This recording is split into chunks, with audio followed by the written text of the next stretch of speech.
Welcome, everybody. Here, we're going to talk about what a magical season that the Bears had on Everything Bears, where we talk about everything Bears. Thank you, Chicago Bears 2025. Let's get that.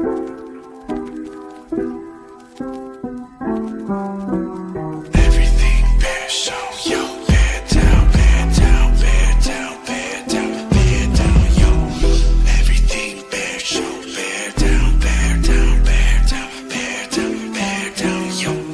First down, first down, first down, touchdown. Everything between the walls, oh now, bow down to the ground. Lakeshore, downtown, sister throne of the north, up high, calm down, find out, intercepted, locked down, found out, knocked out, 9 down, in the state, touchdown, plow. First down, first down, first down, touchdown. Everything between the walls, oh now, bow down to the ground. Lakeshore, downtown, sister throne of the north, up high, calm down, find out, intercepted, locked down, found out, knocked down, 9 round, in the state, touchdown, plow.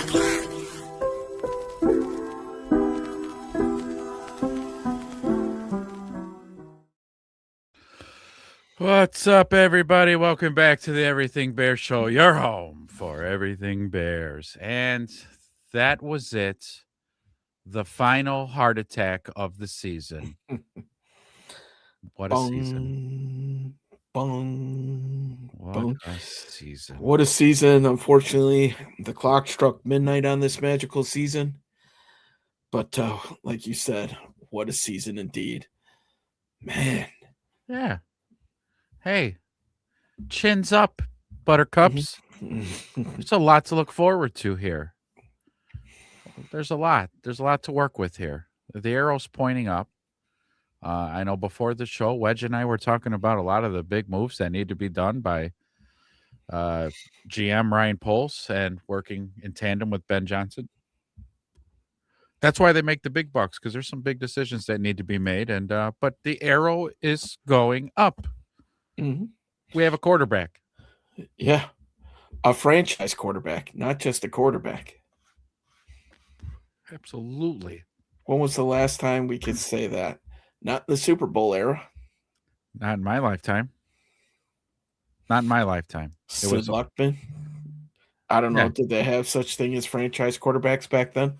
Yeah, I don't know.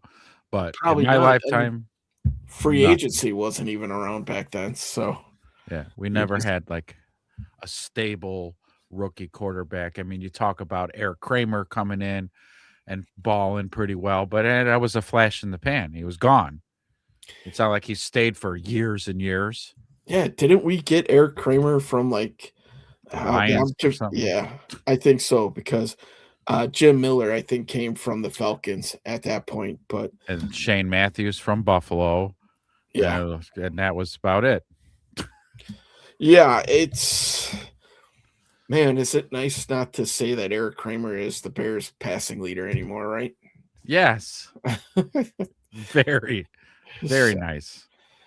Yeah, so Eric Kramer played with the Falcons, Lions, Bears, and Chargers, Yeah. with his most productive years being 1995 through 97 with the Bears, where he used to have the franchise record single season passing yards at 3,838, which is no longer at the top of the record books, now owned by our beloved Caleb Williams.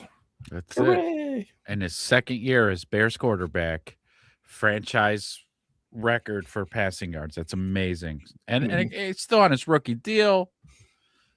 He's going to be around a while. So he's going to pretty much dominate all the Bears passing records, whether it be touchdowns, yards, you name it. Yeah, he's going to be the new trendsetter or record keeper for all those stats for the Chicago Bears. No ifs, ands, or buts about it. No. But, as we say that, we can let's get this out of the way, huh? And let's talk about this game that happened on Sunday. It was a nail biter.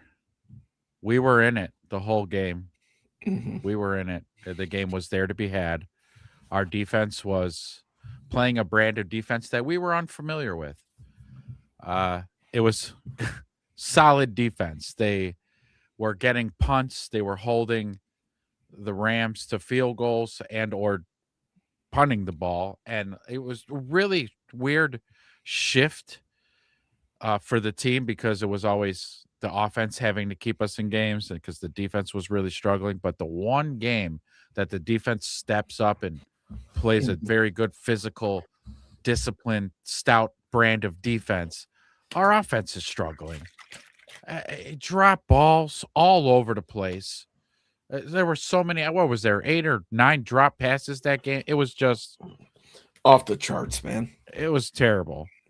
It was really terrible. And then like our run game in certain situations was getting going, and then in the crucial moments, no run game.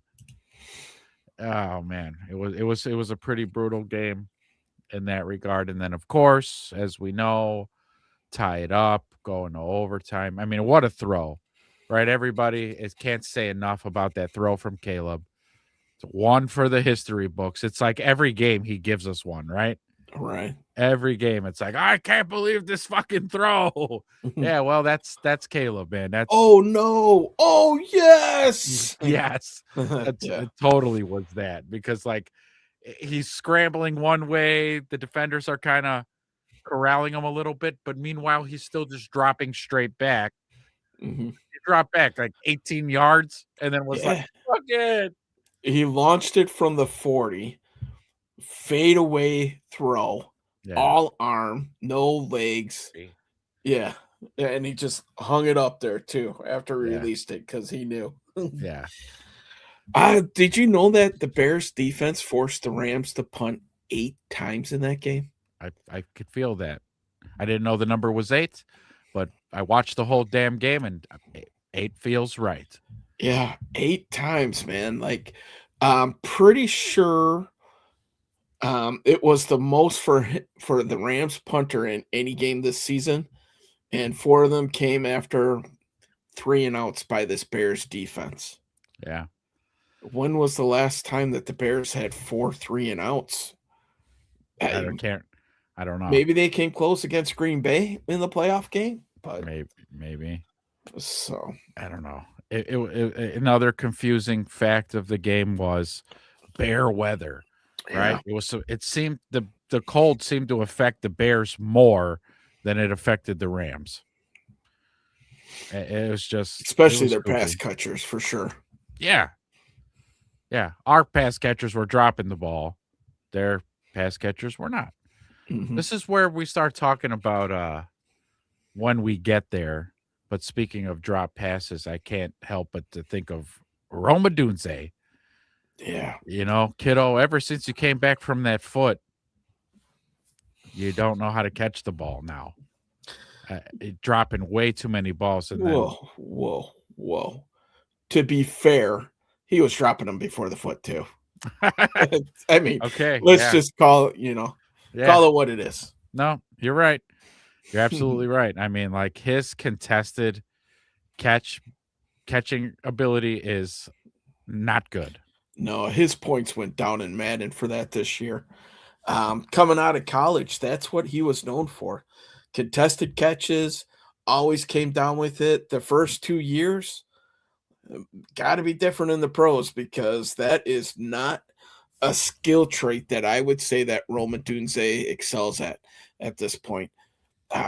These ones down and away, low, going down to the ground, he struggles with as well. Yeah. So if he's hitting that jugs machine, that thing's got to be like worm burner height as he's falling down on a pad. Pointed at the ground. Yeah, yes. Exactly. Yeah, I mean, I get it, man.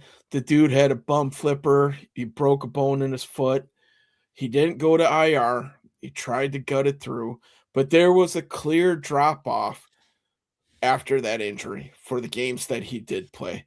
And it's a shame because the first handful of games, that Caleb-Rome connection was on fire. Yeah. Imagine that connection coupled with Colston Loveland. Sprinkle a little Luther Burden in there. Luther Burden, yeah. Yeah. You know, our guy here, with the choke, first down. Force choke. Yes, absolutely I awesome. love it. And he did it to Keyshawn Nixon, which So just isn't yeah. that something? The guy he Mhm. actually choked.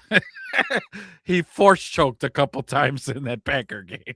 Yeah, I love it. that was awesome. Like straight up baller move. Yeah. One of the best first down sellies that I've seen in a long time. Yeah. Luther's Subtle, and only Bears fans know, but we all got it. Luther's a menace. He's gonna be Yeah. a menace. Man, that kid is so good. There's got to be 31 teams sitting there like, how the hell did we not pick this guy up? I'm sure the Buffalo Bills were like, how did we not draft this guy? Yeah. Uh, The Bills, no wide receivers. yeah. Oh man. But yeah, it was just a tough game for the Bears on offense. Just really, there was some questionable calls by our coach, where Mhm. you're like, why aren't you running it here? Or why aren't you just taking the 3 points in this situation? Sure. And I know it's all in hindsight and it's easy for us to do as fans. But you're the coach, like Yeah. those 3 points. Boy, when it's all said and done, when you tally up the end score, you're like, boy, those 3 points really mattered in this game. But It was, you know what? He stayed true to form though. That's how he was in the regular season. That's how he coached through the playoffs. And they won 12 games this year. yeah. Who are we to judge, I guess? No, no. That's why I'm not cursing and Yeah. calling them names and things like that. Because Saying his name in the same sentence with a Nagy or a Flus or something. Yeah. Correct. I mean, Right. it's kind of like and this is what we asked for, right? At the same time too. We wanted live by the sword, die by the sword. Right. And It's- so we got it. That's what this entails. Yeah. It's just nice that we had a sword in general this year. Yeah, how about So, that? Right. How about that? before we're out there with a pool noodle trying to win games. Fucking full noodle. So, but yeah, no, hey, Ben Johnson is a rookie too at this. And Correct. like you said before, the arrow's pointing up. And you know what? Maybe he does learn from this. Maybe he will kick a few more field goals. Maybe he will capitalize on points. Maybe we won't have to worry about stressing out about an extra 3 points because we're scoring 30 points a game. Yes. Who knows? Who knows? Yes. That's kind of the goal there. That's kind of one of the things that, like, in the back of my mind, just tracking his career with the Lions was, okay, his first season with the Lions as OC, they started 1-6. They started really slow. And it didn't get super better the rest of the season. It did progressively get better, but it really didn't start to kick in until year 2. And then year 2 looked way better. They were firing on all cylinders. And then by the 3rd season, that's when they were just dominating. So let's kind of keep that timeline maybe the same with what's going to go on here. It was a rough start. It was until the bye week. They didn't get anything going until the bye week. All right. So that was about week 5, week 6, right? So that follows the 1-6 timeline. And then it started to pick up steam, just like they did in Detroit. Now, next year, we should see them firing on all cylinders. Also, and their schedule's tough, but from what I've seen this year, I'm not scared of any other NFL team. We can. I don't give a shit how good you are, or if you won the Super Bowl the year prior. We're gonna line up and play football, and give you our best and a very good shot. If that ball's in our hands, in the last minute or 2, like, you're toast. You're done with the hammer. Yep. Yeah. It's interesting to think. If we were to sit down and look at the expectations for this team before the season, nobody would have them going to the second round of the playoffs. Nobody would have had them as the number 2 seed. There was probably a handful of people that may have thought that they could contend for the division, and which they won. Now that you're a known commodity, now the work starts, right? Everybody knows what you are. Nobody can be surprised anymore. Right. And listen, the Bears have a lot of moves to do in the offseason. I don't want to get into that quite yet because we're recapping the Rams, but we'll have a whole show, which I'm sure if we wanted to, we could talk 4 or 5 hours about Okay. everything that they have to get done. But in terms of this game, though, the McVay Johnson matchup, super intriguing. Stafford and Williams, maybe a passing of the guard. I tell you what, one thing that I was thoroughly impressed with, and we knew it was going to be an issue going into it, was how well that they were able to contain Nakua and Devontae Adams. Yeah. Like, I was shocked on how well they did against those guys. Here's the stat lines for those guys. Puka Nakua, 5 grabs for 56 yards. All right, on 10 targets. So that means 5 out of the 10 times the Bears were able to break it up, bad ball, what pressure, whatever the case may be.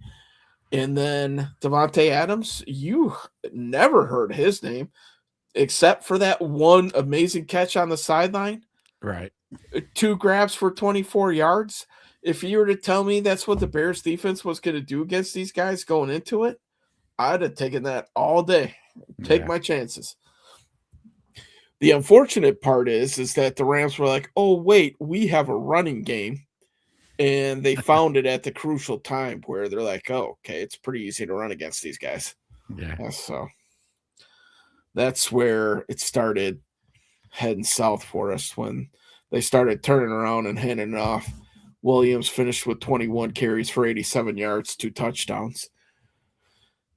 Stafford, listen, everybody talks about Caleb's stat line. Stafford didn't have the best game either. So, hey, what's up, Pay, man? Yo. Yeah, good game, bro. Hats off to that Rams team, man. Bears gave them their best shot, and they took it, brother. For sure. So go get them. Yeah. Go beat those sea chickens. Beat those sea chickens. Make the Bears look good that they lost to the NFC representative at least, so we can save a little bit of face, man. Yeah. But, dare we say what we shouldn't say? Yeah. That we lost to the Super Bowl champs. Yeah. That would feel much better. So go out there and beat those guys, man. So pump that up, man. We'll see. Yeah, secretly, I wouldn't mind seeing Stafford kind of riding out in the sunset. I don't know. What do you think? If Stafford wins one here, is he calling it a career, or him and McVay got a good thing going? You think they're going to keep rolling? Be curious to hear what your thoughts are on that. So, hopefully, he's still here. Yeah, but yeah. So Pay is Pay if you are still here, brother. I don't remember if the schedule. Are we playing the Rams next year too? Oh, are we playing the West again? I don't think so.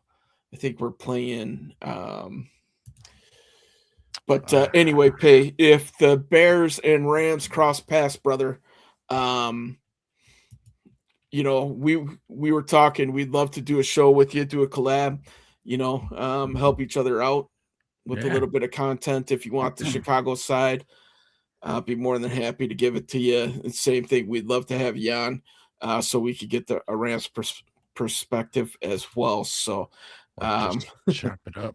Yeah, just it would be something cool. The plan is to try to get contacts across the teams that we can kind of cross over and have a little bit of friendly banter, whatever the case may be. So yeah, for sure, man. So we don't play each other in the regular season. Okay, so maybe a playoff matchup again. Yeah, might be. That would be cool. A playoff rematch. I think Stafford will take time at the end of the season, talk with Kelly, but I think he has 1 or 2 more seasons. 1 or 2 more in him. I can He's gonna pull the Brady. All right.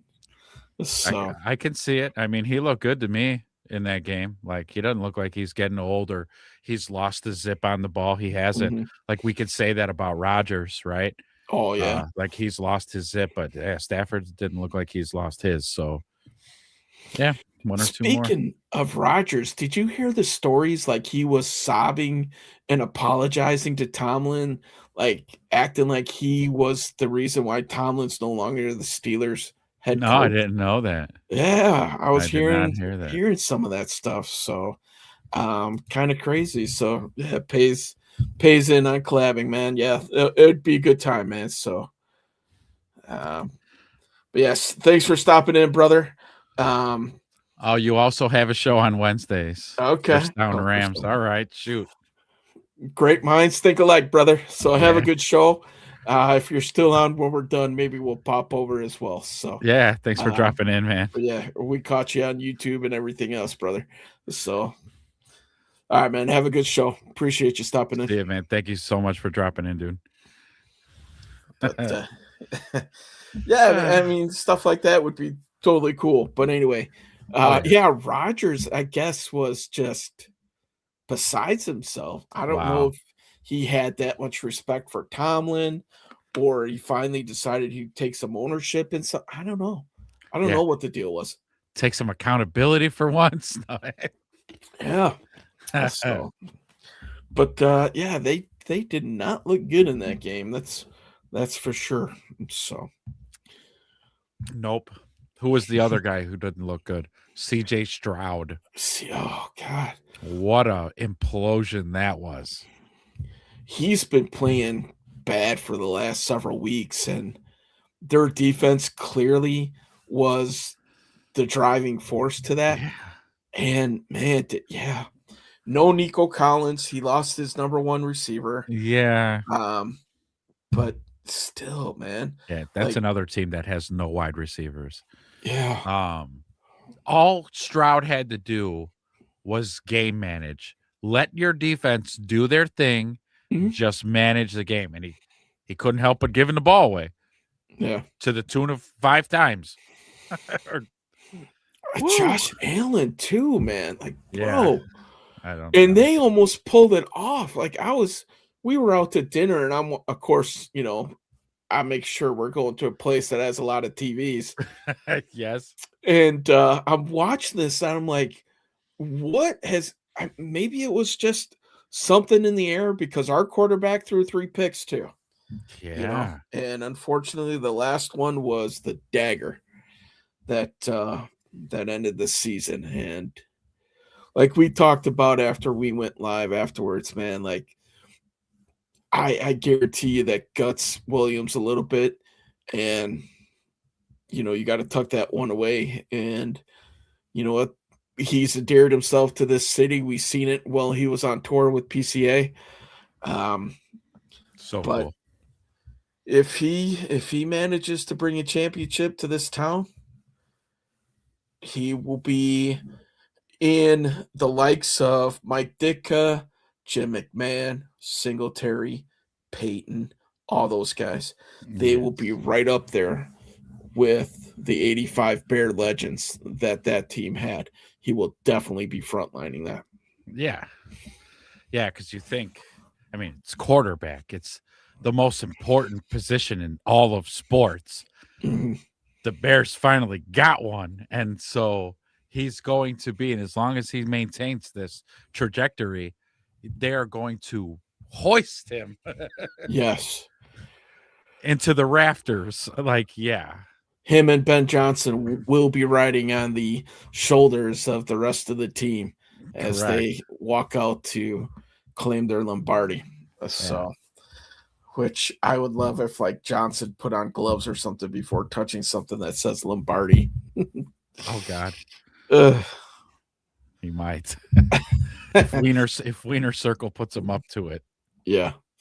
So yeah, what more can we say about this game, man? Like, so all year we relied on this offensive line. It was the moneymaker, and a couple key times, man. 3rd and short, 4th and short, down inside the 5. It's the first time I've seen this line not get it done. Yeah. Can you remember any explosive runs for the Bears in that game? 10 There was plus yards one. by There was Swift, right? right up the middle. I mean, like, Yeah, right up the center's ass. We ripped one for a good gain there. where he Outside of jumped that, and kind of like, yeah. yeah. Outside of that, I don't remember any big runs. hmm So just kind of pulling it up. It looks like we had 2 runs over 10 yards. Swift had the one for 13, which was up the gut, and then Monungai ripped one off for 15.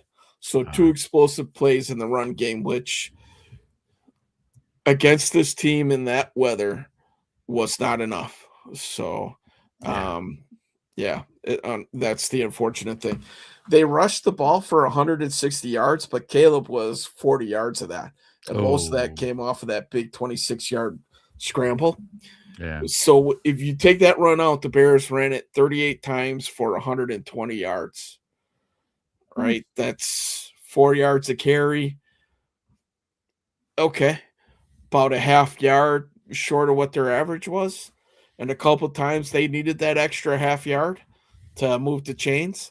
Yeah. So, I'm trying to think where we ended the season here in rushing yards per game, 149. yeah. So not good enough. Yeah. And, they even dropped a spot before the season ended. Somebody leapfrogged them because they finished the season third in rushing, Mm. which down the stretch that San Francisco game turned into a shootout. So I could see that a little bit. But, Mhm. yeah, I mean, I don't know.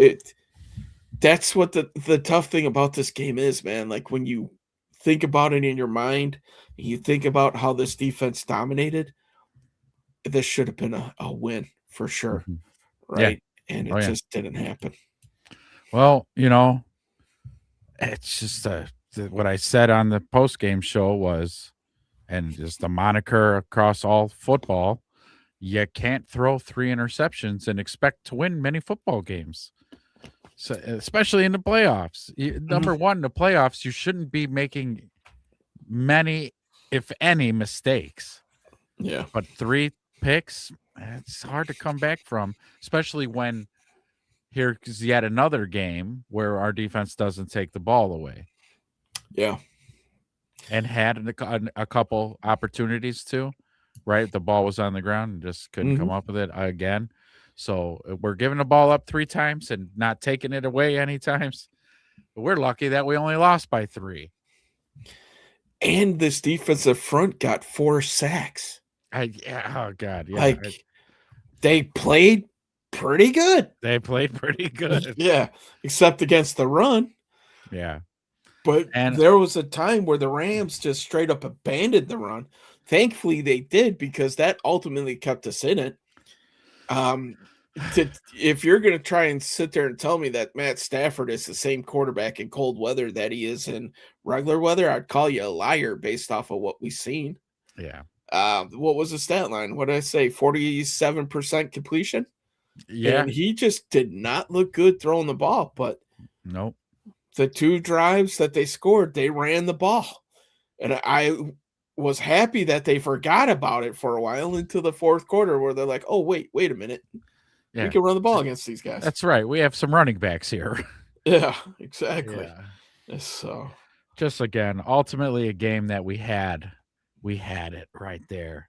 mhm. We had it. And all season we're in these positions. And again, most of the time we found ways to win. Well, this game we didn't make it Yeah. happen. But yeah, live by the sword, die by the sword. Mhm.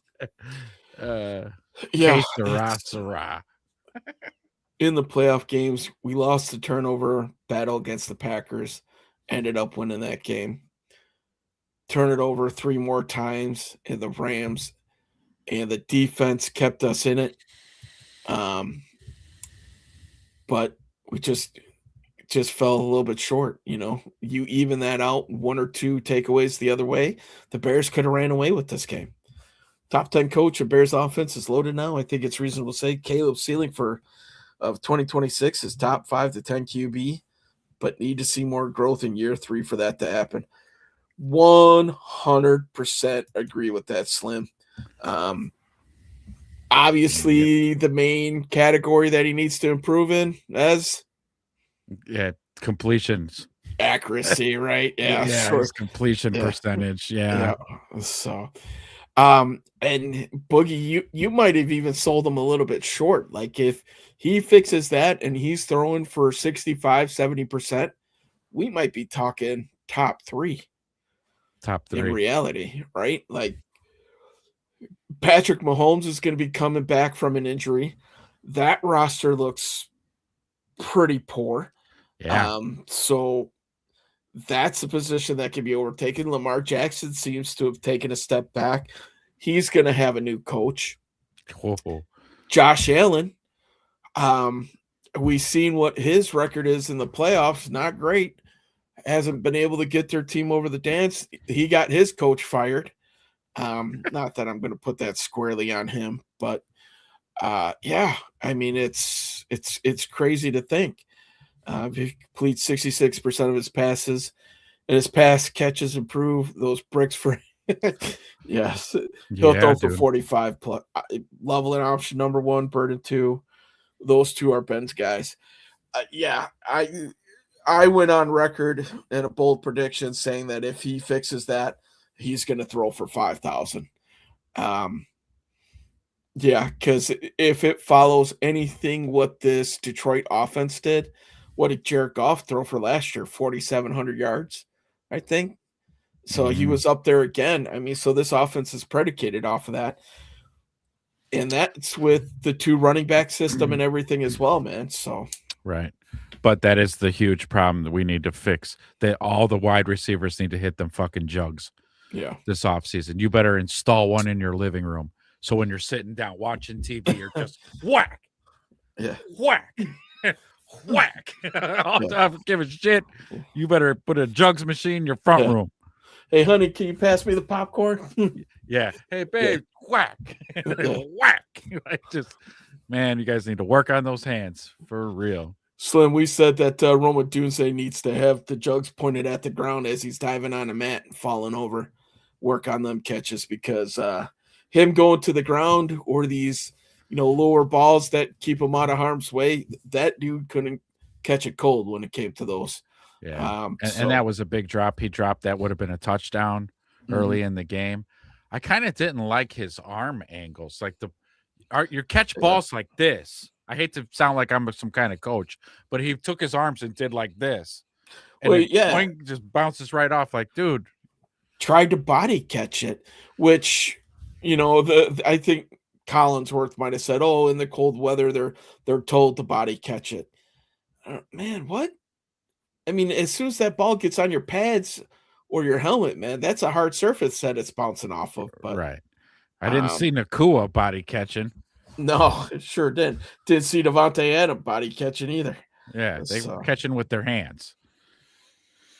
I don't know. I tell you what, though, we've been saying this kind of all season that Rome better get it together because Luther Burden's on his ass. Yeah. So I think next year we could have 3 receivers that possibly go over 1,000, right? Loveland for sure. Yeah. Burden. Yeah. And then coin flip it for Rome or DJ. It all depends on who's going to be here, right? Yeah. I think for sure 2 for sure. 3 would be awesome, but Loveland's looking so good, man. I know he suffered a little concussion there in that game, but he was balling. He was balled the week before. He's been balling ever since he got really implemented into the offense. The kid's going to be a star, man. He's going to probably go to tight end in the offseason with Cole. And go get indoctrinated into that brotherhood.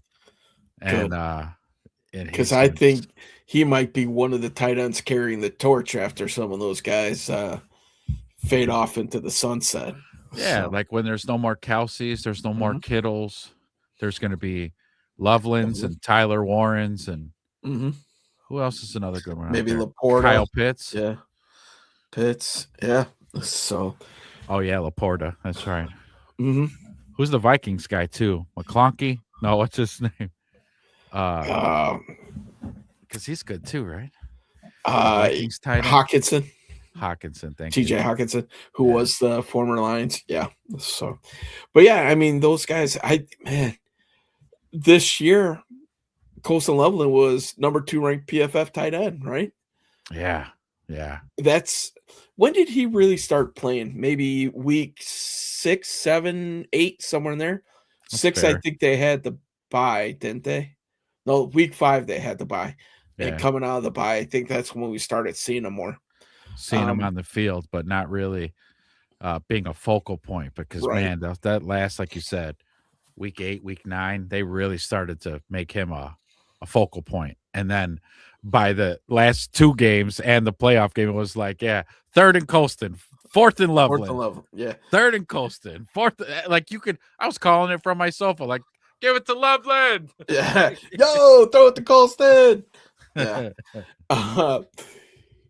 Obviously, the game that comes to mind that I can think back to that he broke out in was the Bengals game, right? Oh God, Where yeah. his first 100-yard receiving. Yeah. Burden has vision and wiggle with explosive first step. Loveland can beat Gronk, Kelsey. He might be only behind McBride right now. McBride, I yeah. don't disagree with you on that. Yeah. Yeah. We'll see what Kittle does when he comes back, but he's going to be coming back from a tough Achilles. Yeah, I agree he's with got you, the bad man. one. He's going to be a top 3 tight end in this league. And I don't know if you've seen that social media clip of the one of these shows, I think ESPN out of Milwaukee, when the Bears picked Loveland, they all laughed at the Bears. Who's laughing now? Because he single-handedly beat your team's ass. Torched your ass. Torched you. So great comment, Slim. You're 100% correct, Slim. Thank you for commenting, man. I agree with you on all your comments, dude. For sure. Yeah. Burden, I think, is going to be a beast. And like we've been tooting this horn for quite a while. Burden will most likely supplant Rome as possibly the number 1 receiver on this team. Yeah, he could. Just the explosiveness. Yeah. Burden caught a case of the yips in the playoffs where he was dropping a few, but there was a time where the kid caught everything coming his way. Yeah. So. Yep. And he does. He's got that like that X factor of after he catches the ball, what's he going to do with it after? Yeah. Haven't really seen that from Rome too much, maybe because he's too tall. I don't know. But that vision and wiggle you're talking about, Slim, that makes him absolutely dangerous when he catches that ball. Almost like a Malik Neighbors. He's like our own little Malik Neighbors. Yeah, but Malik, catches his fair share going down the sideline too, which is kind of where Rome is supposed to come in. Rome is that deep downfield threat. Luther is that guy you could throw it to between the line of scrimmage and 5 yards down, and he could take, he could house call it at any point in time. That guy's got so much shake, and every time he touches the ball, man, he's electric. So I can't wait to see what happens. I think that relationship between Burden and Caleb was a late blossoming one, but imagine now they have the whole offseason to work together. Ooh. Him and Colston, him and Rome, the whole 9, because we really didn't hear a whole lot of these receivers and the quarterbacks getting together in the offseason last year, did we? No. But I'm sure they did, and they might kept it hush-hush because I don't know if technically you're supposed to do that. But you're not supposed to be implementing an offense or running the routes. But now because they played a whole season together, which Caleb did say he's going to get together with all the guys. Yeah. And now they know their schemes and their routes and the timings, and they know what they're supposed to be. They can put in a lot of quality work now. Yeah. They can run a lot of stuff against there. Yeah, Loveland's only 21. The kid's just woo. The best thing about this kid, obviously, he's a receiving talent, but the kid blocks his ass off too. So he's a 3-down tight end for this team that doesn't have to come off of the field unless he's tired from catching all these balls. So Right. Yeah. He does give that again, that's another X factor. You don't Mhm. know if we're running or passing when he's on the field. You don't Yeah. know. Yep. And that's what's great about disguising on offense. Mhm. Slim's with us, man. Excited to see what Colson's going to become. Yeah, what this whole team, bro. Yeah. This whole team, Caleb and Luther and Kyle Oh, Monungai yeah. and Loveland and all of them. All of them. They're all young. They're all under contract for several years. Caleb, 7 to 10 years. We know he's going to get the big extension. Rome's under contract for 3 more years. Loveland's under contract for 4 more years. Burden's under contract for 3 more years on rookie deals. So rookie deals. So you can build a hell of a defense within 3 years through the draft when you don't have to draft offense. You're going to Right. need O-line depth because Tooney's getting older. Yep. Trapillo suffered a gruesome injury. Yeah. Speaking of Trapillo, man, how tough is that dude, and how aware is that dude for hopping off the field because he got hurt under 2 minutes, didn't he? Yeah. Where it would Football. cost him a timeout or Yeah. you know, Football IQ off the yeah. charts. And the to do dude's that. hopping off with one leg. He's like, oh, gotta go. Gotta get off the field. Same thing with Loveland. He did the same thing, man. He knew he got rocked and he ran off the field Yeah. before they stopped it for the protocol. So That's a testament to, again, yeah, their football acumen, but coaching as well. toughness, Yeah. instilling that toughness. Yeah. What was it? The Packers where the guy just went down like a sack of bricks? Mhm. Cost them. Cost them 10 seconds. Yeah. 10-second Yeah. runoff. Like, and I think he just twisted his knee. I didn't hear what happened to him, but you didn't see him getting up, hopping off the field. No. So, Yeah. he's like, I'm going to take a break here. So, but yeah, I mean, going into this next season and this off season, I can't wait, man. I know. Yeah, The only shitty thing is that they're not going to unleash him in the preseason, and they're going to make us wait till week 1 to see this thing rolling again. Yeah. Wishful thinking because I heard reporters talking. Will Anderson interview about the future with the Texans. Cowboys traded Parsons. Offer Texans something they can't say no for Will Anderson. Whew. That's bad. They would want the fucking whole house, baby. Yeah. They'd want the whole house, and I ain't willing to give up the whole house. Now, Will Anderson Jr. is a fucking animal. Beast. Yeah. And he would absolutely upgrade our defense. But man, they're just going to want way too much. He was taken in the same draft with CJ Stroud, so he's still got 2 years of rookie deal left. Mm-hmm. Right? Because this is Stroud's 3rd year. So what a Will's draft 3rd for year. the Texans, that draft. Because I remember that. Yeah, they draft Stroud and then draft Will Anderson. I was like, well, there you go. That's your franchise. You got it. And that was the year that Lovie Smith went out and won that last game, beat Carolina so that – no, they lost to Carolina, didn't they? So that the Bears got the number 1 pick? And that's how they picked Caleb? Is that how that went? They beat Indy. Yeah, okay. And then that made Carolina. How did that work? No, that made us the first overall pick. Yeah. Yep. That was it. Yeah. And that was another testament to Lovie Smith looking out for the Bears. Yep. And that's when they got Caleb Williams. So, which how did the national media just give up on this kid in year 1? Couldn't they see what was going on around him? That doesn't get you clicks.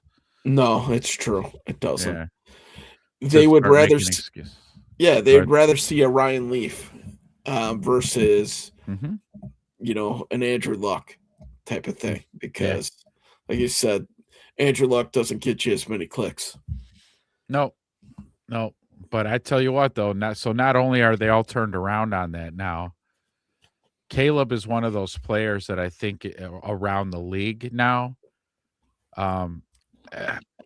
with his dangerous throws and improvisational skills and all the goofy angles he could throw a touchdown on, to me, the NFL's been put on notice. Mm-hmm. Defenses have been put on notice. You better not leave the Bears 2 fucking minutes. You better not, because we'll score twice Right. in 2 minutes. Like, do not fuck around. However, what the official put the NFL on notice is the part of his game that you always bring up. Like, when he gets those easy completions in his repertoire, that's it. Yep. That's it. Game over. For 5,000 yards a season, 40 fucking touchdowns. Like, he's gonna be Pat Mahomes 2.0. Yeah. When he gets those little dinks and dunks, in his repertoire, that'll be it. It's a wrap. Mm-hmm. I mean, they already hunt downfield like no other. Yeah, right. Led the league in explosive pass plays and run plays. Yeah. Last season, so they figured out the offensive line, and it's amazing what happens when you keep this kid upright. Yeah. Yeah. 68 times last season. 68. He got sacked. Yeah. This year he was in the 20s, wasn't he? Like 27, 28, I think. Something like that, yeah. Yeah. I thought it was 24, but it might be 28. Yeah, I thought it was a little bit higher than 24.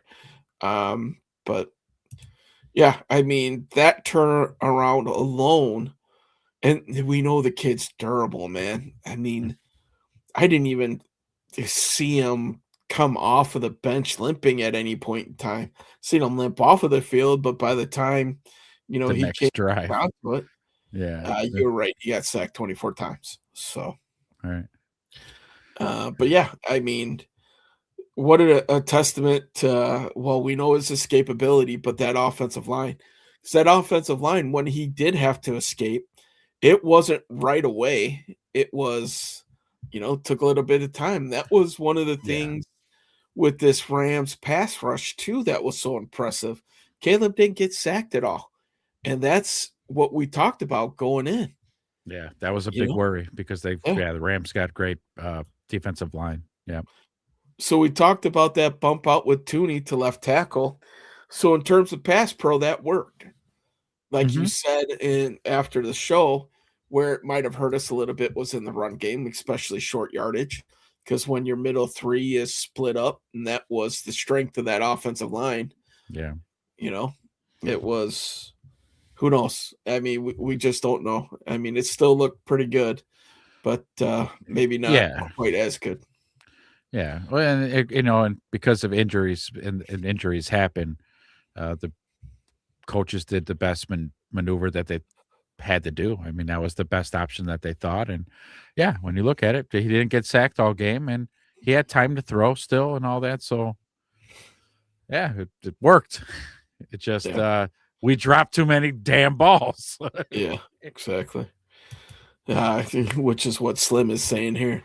Caleb is the gifted kid, just needs to clean up the small details in the pass game, and pass catchers execute.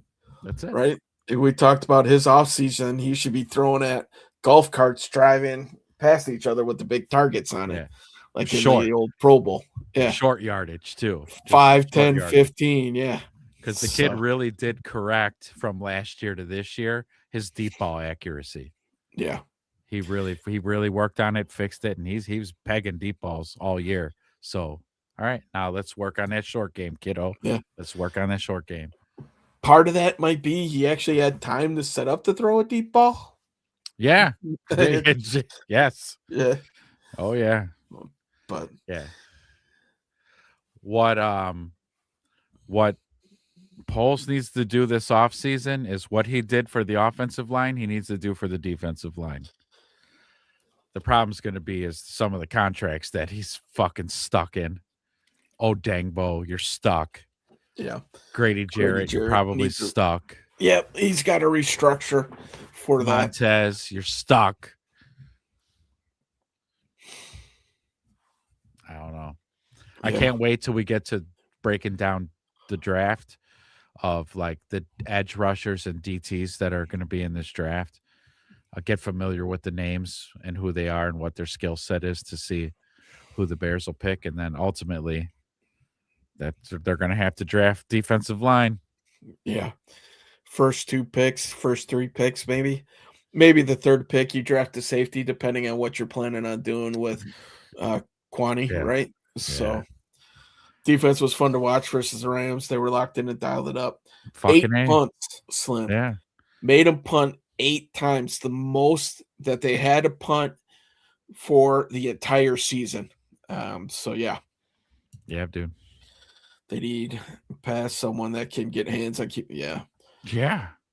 100%.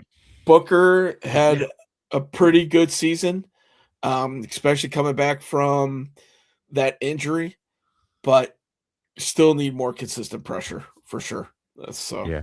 I mean, Book really, like, again, so when he came back, little week by week, you see him getting better and better. It's just, I need him to be a little bit better. yeah, Like, I still think we need to consistent, upgrade. maybe. Yeah. I think we need an upgrade at that spot. Like he would imagine him coming in on like a third down or something, fresh legs. The kid's got energy for days. He's a strong kid. You know, I don't know if he's quite in every down DN, but he's definitely, you know, can come in certain situations. And he played the run pretty good too. It's just he wasn't a consistent pass rusher. He flashed for sure, but you know, hopefully that's something that they can work on with the kid in the offseason as well to make that a little bit more consistent for him. Or hopefully we can just bring in a game wrecker. Like a Will Anderson or a Max Crosby or Myles Garrett or I don't fucking know. Yeah. I don't know either. They're all going to be very expensive. That's the thing we're looking at. We could definitely make a move for Myles Garrett because Max Crosby, because he probably definitely wants out of Las Vegas. So he's going to be a big fish on the market. There's going to be, it's going to be a damn auction for him. You know, we might get outbid, and that's the reality of the situation. But he does seem like a guy though that won't necessarily chase a bag, but he wants to go to a winning situation. Yeah, and he was making welcome an awful to Chicago, baby. Yeah, welcome he was to making Chicago. an awful lot of comments on like Caleb throws and everything else. So I so think did Myles too. Yeah. Myles also had nothing but love to say about Caleb. So I think that's a big part of it too, right? You talk to your agent and you say, okay, you know, here's the teams that if I'm put on the trade block, let's call these guys first. Yeah. And hopefully, you know, we can kind of direct myself to those teams. And you got to think not only just Max Crosby, but think of the free agents that are out there. And I haven't seen the list of what's going to be out there. Yeah. But you got to think that if Ryan Poles is calling some of these guys, they're going to be like, yeah, I want to go there. It started last year. Dahlman chose the Bears. Grady Jarrett, I think, had a couple suitors chose the Bears. That's right. Yeah, Dahlman did say he had other suitors, and he picked the Bears. So, and it led to a Pro Bowl for him. So, yeah, we'll kind of see how that shakes out. But the culture's set, man. I mean, that is definitely put in place, good to go, and it's going to be easier to get these top flight guys who might even, you know, you get some of these guys that still have something left in the tank that are chasing a championship. And let's hope that the Bears put themselves in position to where they can do that consistently and that these guys want to come here, take another run. Hell, I heard, you know, a couple of rumors that the Bears might even be looking at Khalil Mack for Khalil Mack. Yeah. So here's the list of some of the free agents. Edge rushers here. Oh, this is all of them. I asked for edge rushers. They're giving me everything.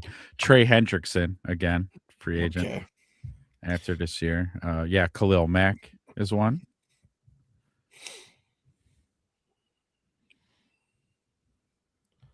They're not just giving me edge rushers. They're giving me like all the guys. So you got to go through Yeah. while you're kind of filtering through that list. Slim threw up there for Max Crosby. Bears first round pick is around 25. They would need to offer like 3 first round picks, not the same value as top 10 draft pick. Hmm. Yeah, That's if hefty. it's 3 number ones, that's probably a little bit too much. If they can go number 1, let's just use the example that everybody's throwing out there. A number 1 next year, DJ Moore, and a number 2 the following year. That would be something that you got to kind of sit down and evaluate. Not that I necessarily want to see DJ get shipped out of town, but he's probably one of your more shoppable assets that you have that you can leverage for, especially for a team like that that's starving of position player talent. I'd hate to ship DJ off to the doldrums of Vegas, but if it means we get Max Crosby, I would be willing to entertain that for sure. Oh man, I want to get rid of DJ. I think of all the big moments that DJ had. Shit, he beat the Packers twice for us. Yeah, I know. And again, here's where I'm a DJ apologist. Did he pull up on that last round? I don't know. Only those guys in the room know, because was it a miscommunication? Because let's be honest, Caleb and DJ haven't been on the same page all season. They had a lot of miscommunication, so this just could have been another one. Yeah. So there's that. However, I want to make this point, and I'm going to defend DJ here, even though I know I called out his name at the post-game show. I was very upset and emotional at the time. I overreacted. Let's look at DJ's history. We gave him the bag, right? Mhm. We broke him off, extended him. Okay, so he's got his bag. A lot of players, as we've seen in the NFL history, if you've watched football your whole life, when guys get their bag, they kind of pull up on the gas, right? They take plays off. They don't look at football the same no more. Here's DJ. DJ's got a fucked up back. DJ's got a fucked up knee. DJ's got a fucking rolled ankle. Mhm. This fucking guy is like a cyborg, and he comes back out on the field and plays. He doesn't have to. He could be like, nope, nah, my back, dude. I'm going to go sit down, my back. Nope. Yep. And then don't come back in the game, or when we don't see him for a few weeks. No. He hobbles off the field, and then a couple plays later, he's back in the huddle again. So he doesn't have to do that. Like, you can't question his toughness or his love for the game or him wanting to contribute to the team. He's doing it. So, like, I think it was a miscommunication on that last one. I think maybe Caleb and him need to spend more time together, maybe playing Call of Duty together, or spend some just time together, because, like, if Caleb's looking at the defense and he wanted DJ to flatten the route more, if they were best buddies and hanging out more, maybe DJ would have known that. Right. But DJ's probably like, no, see, I'm running this route the way that coach said to run it, and it needs to be more vertical. Then that's what it was. It was a miscue, and that's it. But you can't really question DJ's toughness and love for the damn game. So with that being said, if Las Vegas is like, yep, give us a first, give us a third for next year, and then give us DJ and we'll give you Max. I mean, I'll take Max, but I'm going to do a little heartfelt I'm going to miss you DJ video. I'm going to make a little video talking about how I'm going to miss DJ. Yeah. Sporting that cheese grater. And a lot of this, I think, is still hanging over from last season, right? Because DJ did not look good. Just the optics and everything else, from the body language to him walking off of the field. I wonder how much we all thought that was a Caleb and DJ issue. I wonder how much of that was a DJ and the offensive coordinator, or DJ and the head coach issue, which after this season, you got to think that needle's pointing more to the coaching staff than it was Caleb. And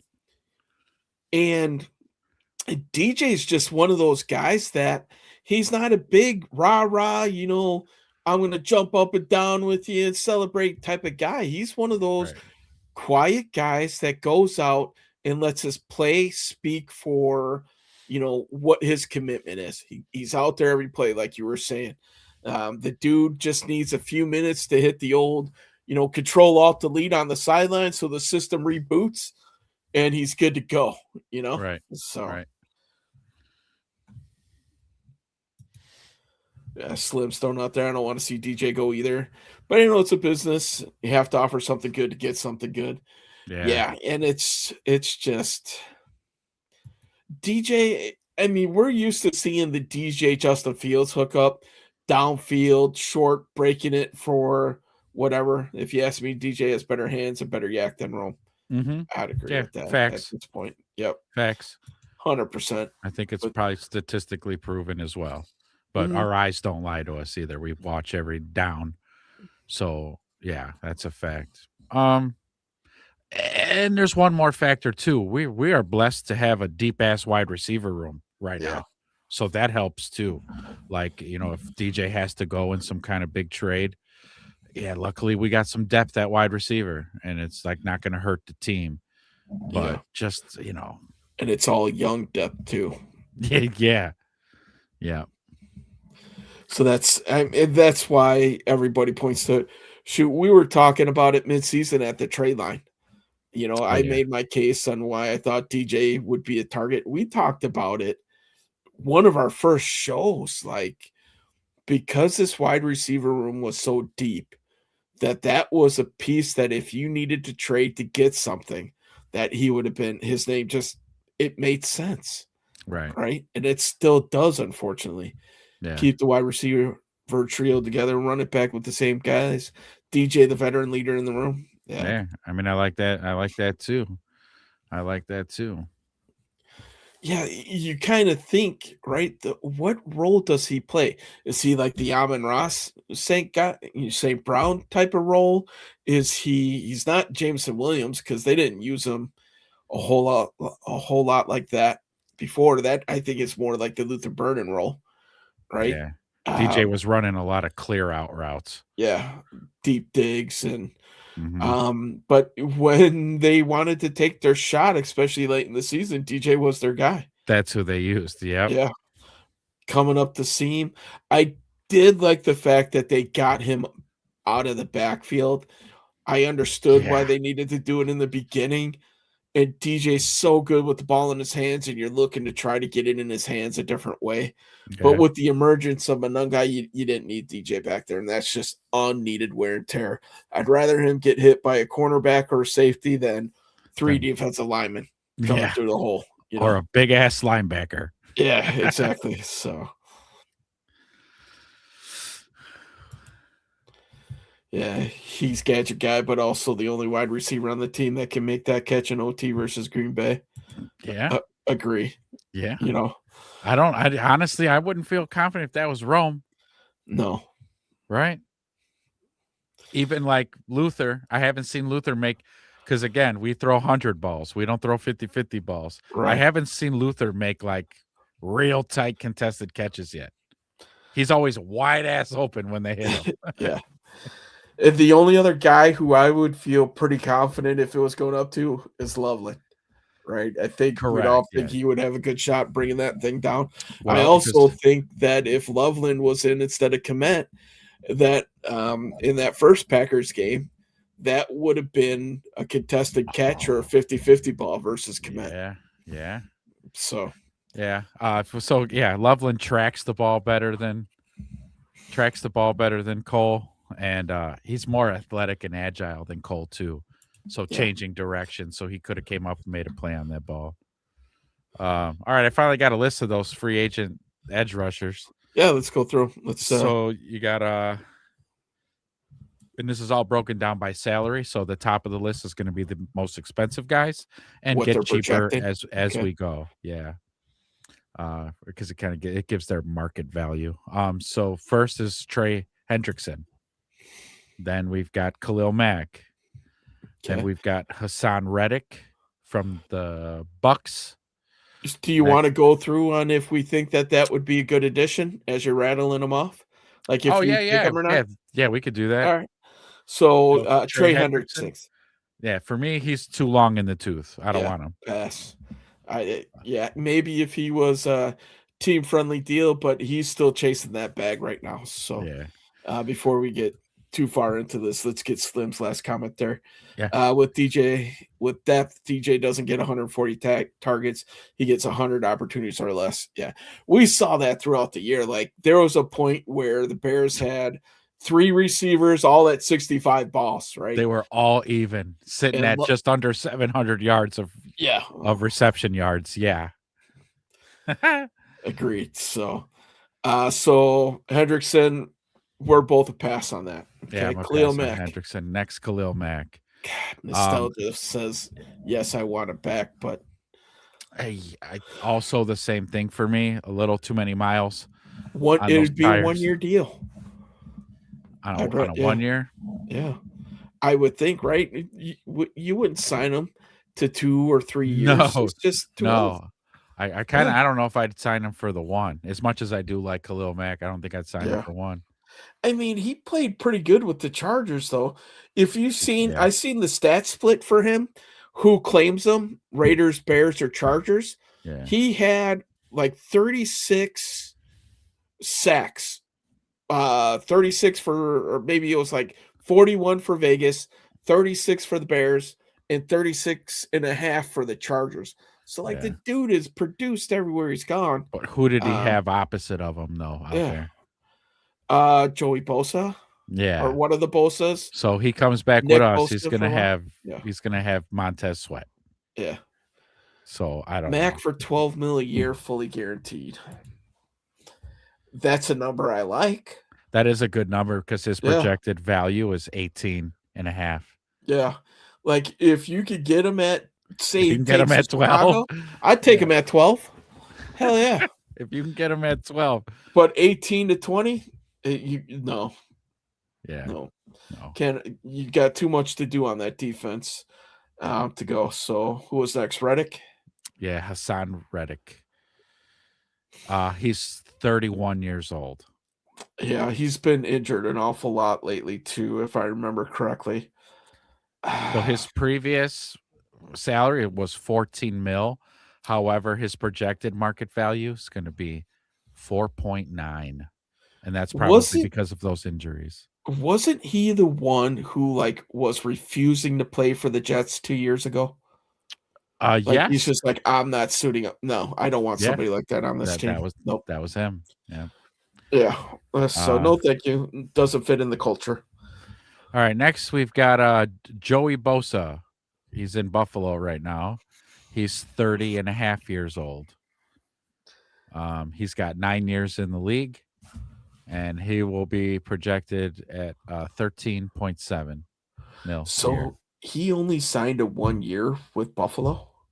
Okay. Or did he get, maybe got traded. And that's all that was left on his contract. At 30, I just, he's 30s, injury prone too. Yeah, he's had injuries. And I don't know that age, man. That's a tough. I would have to do more homework on that because in the beginning of his career, he was a game wrecker. Oh, God, yeah. He was not that for the Bills. Him and Mac were very good in LA together. But, yeah, initial wedge says no. But, yeah. All right, next guy on the list. Speaking of LA, Malcolm Kuntz, 27 years old, 4 years in the league.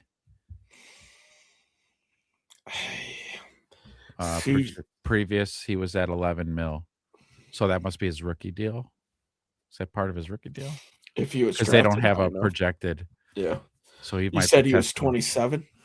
27, 4 years of experience.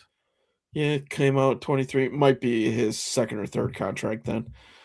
Maybe a late round draft pick signed for 2-3 years originally and then signed a 3 or 4 year deal somewhere. Don't know enough about him. I can't speak intelligently about him. Yeah. But I don't think if the Bears were to address pass rusher with the fact that Odengbo is signed for 3 years, I think it was, with all that guaranteed money. God, I don't see them signing another long-term guy unless it's just a home run, like a Max Crosby. like Max Crosby. Yeah. Right.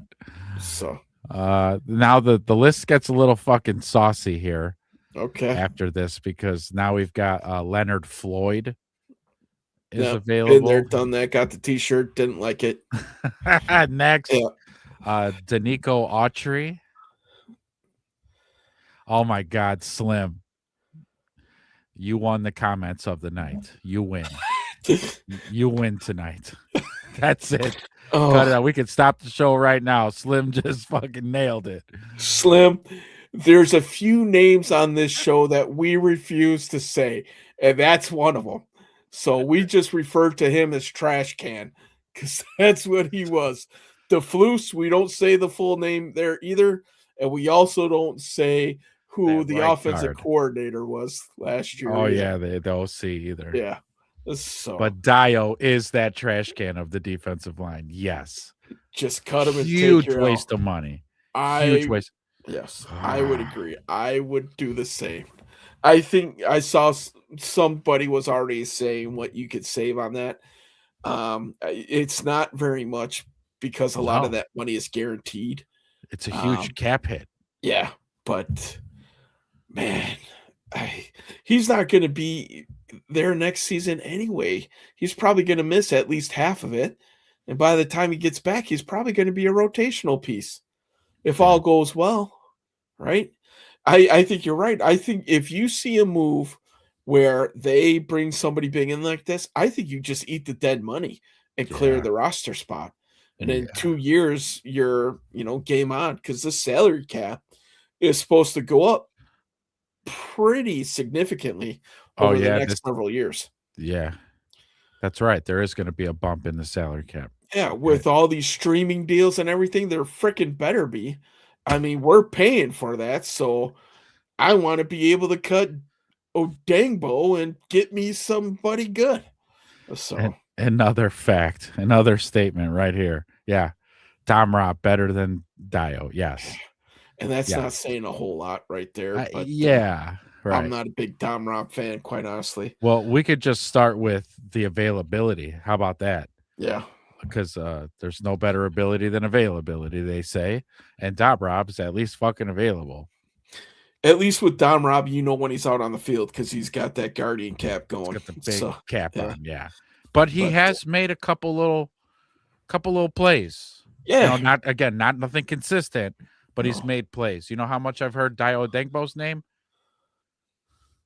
0 got times. that cricket soundbite ready. Yeah. Yeah. Yeah. Jeez. And D, God. I remember when we started our chat last season, and he was just the bane of my freaking existence. That trash can.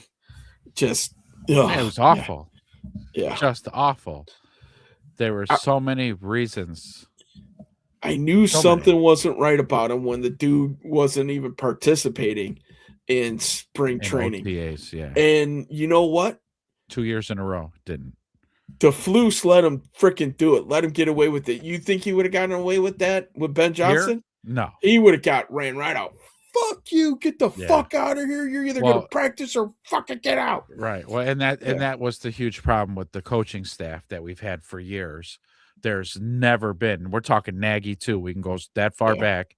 There was no accountability ever about anything ever, And so, that whole shit that Tyreek did in the Washington game, there was no fucking accountability there either. Yep. That whole locker room was fed up. Yeah. Well, the list gets saucy. There's no big names past this point, and they're people that we wouldn't want. Because unfortunately, we're coming up to about that time. For a little coach speak. It's time for that. Everybody's favorite segment. Coach Speak. Bring on to Coach Speak. Bring it on, Ben. What do you got to say? Let's give us your best answers, Coach. Coach Speak. If you're joining us for the first time, what we do is we've seen enough football and enough press conferences in our life where we're able to listen to the coach give his politically correct answer and then give you the real answer that he wants to say. Mm-hmm. It's entertaining for everyone. Who's going first? You taking first? Yeah, sure, I'll go. Okay, go for it. But here's Ben. Now these pressers we usually do are the day after a win or a loss, because he's got a night to sleep on it. He watched some tape and then he does the presser. However, this playoff loss, he didn't do that. He didn't do a presser the day after the loss. He just came out to this morning, and now he's like season-ending presser. So just so y'all know. But here we go. Good morning. Man, just in regards to last season, I really appreciate our guys. You know, they came in the springtime and they dedicated a large amount of trust to what we were doing, buy-in, work ethic. They sacrificed a lot, and that's what gave us a chance there at the end. You know, we won games, we put ourselves in a good position, but ultimately we came up short. And so our guys are going to learn from this, the guys that we're able to bring back. You know, and I can't say enough good things about this particular group of coaches, of players, of support staff. I thought they were special. And I said that at the end of the year. They believed that. And I'll forever be grateful for what they were able to do this season. Yeah. So when I came in at the start of the season, this place was a fucking shit show. I mean, a real dumpster fire. I had to put my foot up so much fucking ass when I got here. And then I had to hire the right guys who would also help put foot up asses. And that's exactly what I did. So credit to the players for buying in, because there was lots of feet up asses. But we're one of the 31 other teams that fell short. If anything, that just rejuvenates me and makes me want to push harder and longer than what we did this past season. So I'm already looking ahead to 2026 myself. With that being said, I'm really excited about seeing this city, this fan base come to life. These last two games, I'll never forget. Just the energy, the vibe. You could feel that, and it is a serious home field advantage that we're creating here in Chicago. That's something that we got to continue to build upon as we go forward. Yeah, so listen, man. I know there's a lot of people out there that think that this season was a success, but I am maniacal, and I don't think a season is a success unless we're holding up that Lombardi trophy at the end of the season.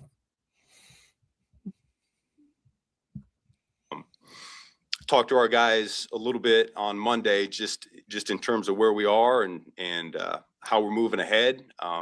We go back to square one. It's back to the bottom again, and we got to build this thing back up.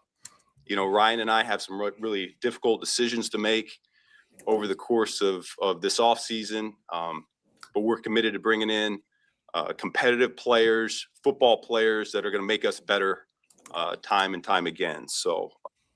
Yeah. There's going to be some turnover on this roster, and they're never easy decisions. They're not to let guys go, but we let guys know that there's, no guarantees in football. This is a business, and we gave all that rah-rah speech. So, yeah, expect for this team to look pretty damn different on the defensive side of the ball the next season. You know, the thing is, you can look at 2025 and you can say, hey, it's a great start. Well, the truth is, it was really hard to accomplish what we accomplished, and it wasn't good enough. And it's going to be that much harder to put ourselves in that position again next season. And so a lot of work coming up. I know our players, when they come back, they'll be ready to go. I'd be remiss if I didn't bring up Virginia McCaskey and oh boy. Before I get all emotional on you guys, so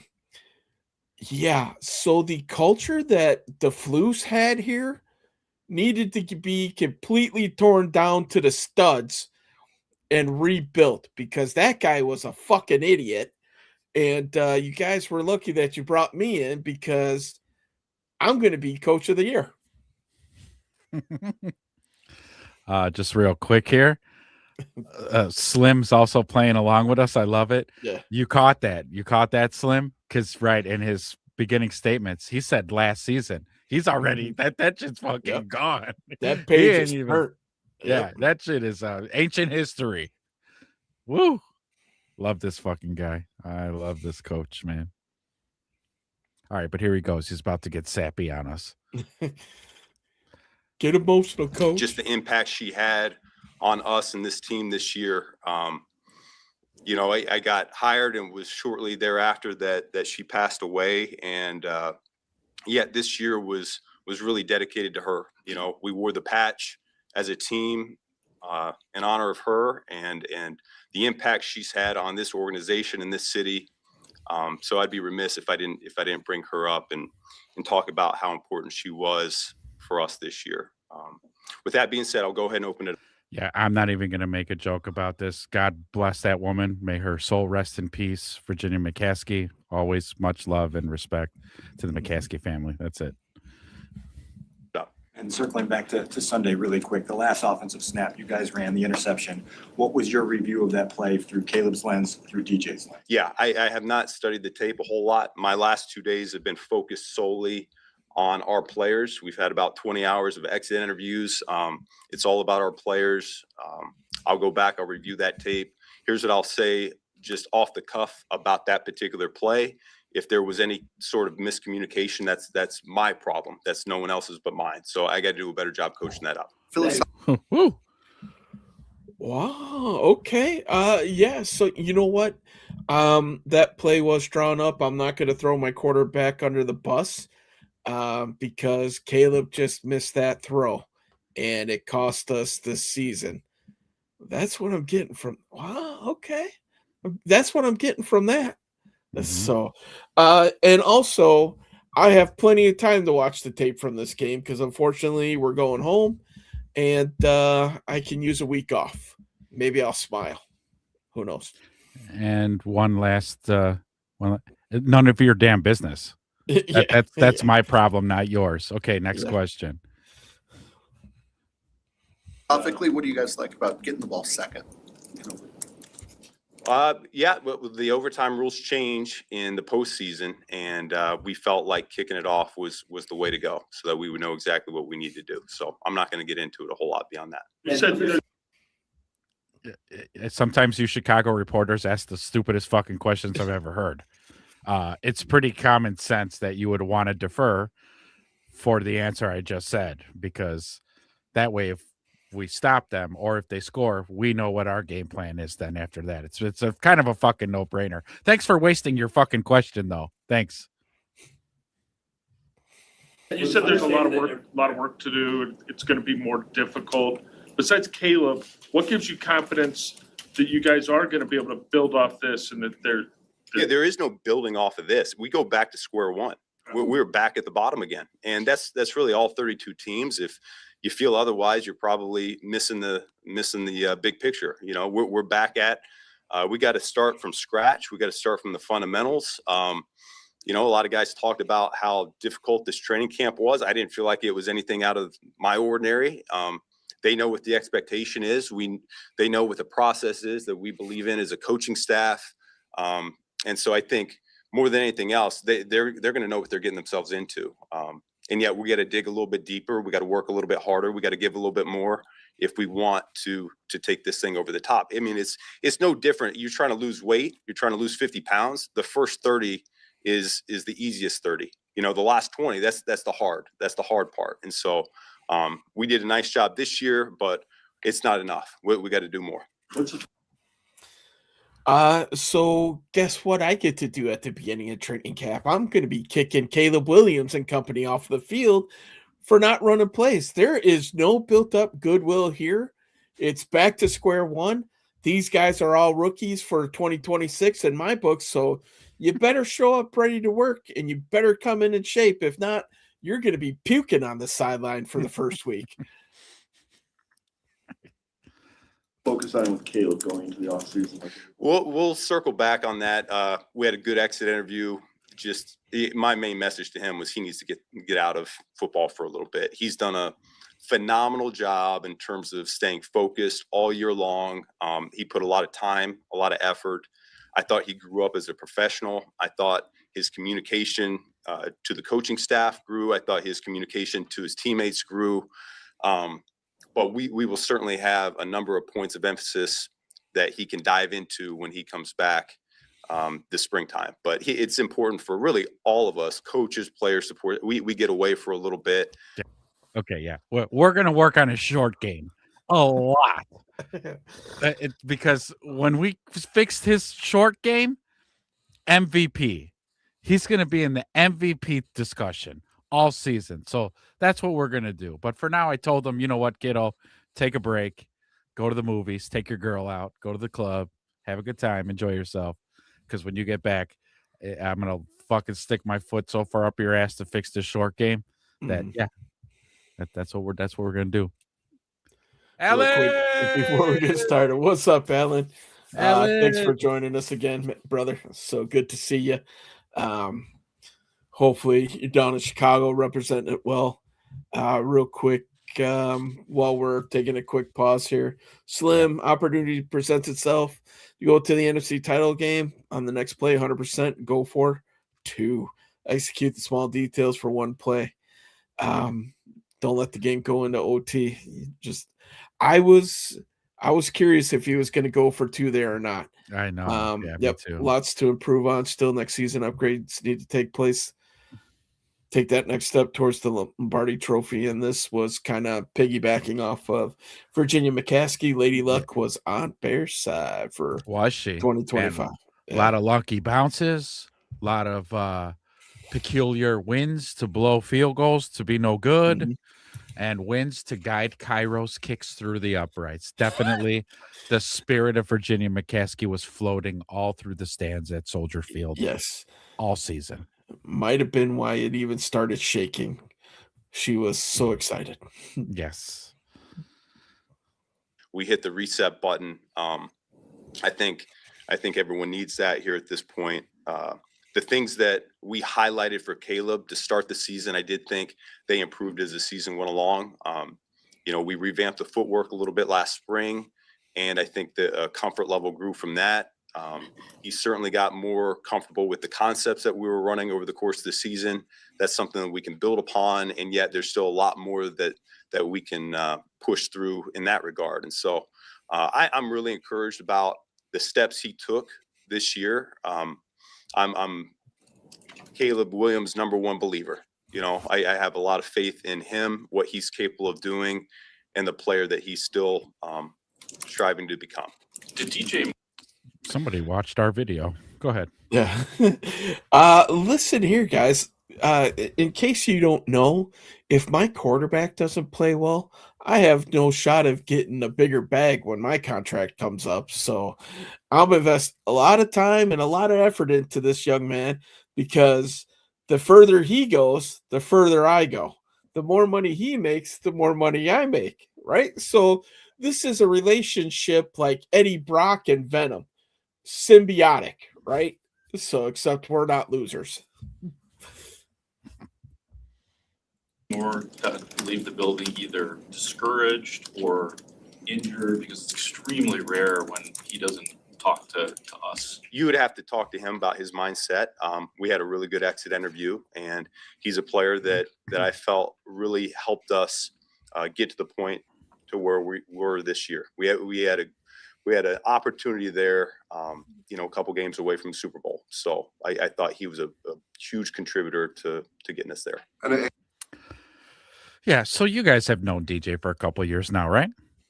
He's a complicated man. He's an odd duck. Okay? Yeah, he cleaned out his locker. He was here at 4:30 in the morning cleaning out his fucking locker, and he took right the fuck off. He was out of here by 5:30. He only talked to me and Ryan for like 15 minutes, and he was out. So I'm going to guess he probably didn't want to deal with your dumbass needling questions about, details about the game that just don't fucking matter at this point because we lost.